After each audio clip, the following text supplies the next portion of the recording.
प्रफुल्ल पटेलांच्या निवासस्थानी ब्रेकफास्टची चर्चा. सुनेत्रा पवारांनी घेतली पीएम मोदींची भेट. पार्थ पवारांची खासदारकी निश्चित.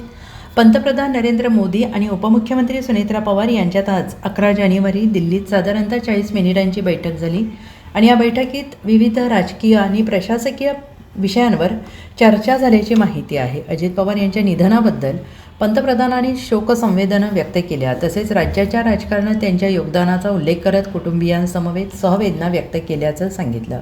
एनडीएतील घटक पक्ष म्हणून राष्ट्रवादी काँग्रेससोबत ठामपणे उभे राहू अशी ग्वाही पंतप्रधानांनी दिली. तत्पूर्वी राष्ट्रवादी काँग्रेसचे कार्याध्यक्ष प्रफुल्ल पटेल यांच्या दिल्ली निवासस्थानी ब्रेकफास्ट पे चर्चा झाली आणि या बैठकीत उपमुख्यमंत्री सुनेत्रा पवार, प्रदेशाध्यक्ष सुनील तटकरे, पार्थ पवार आणि प्रफुल्ल पटेल सहभागी झाले होते आणि या बैठकीत दोन्ही राष्ट्रवादी काँग्रेस गटांच्या संभाव्य एकत्रीकरणासह आगामी राज्यसभा निवडणुकीच्या रणनीतीवर सविस्तर चर्चा झाल्याची सूत्रांची माहिती आहे.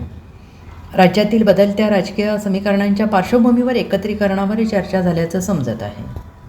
Bureau report, SBN Marathi, Mumbai.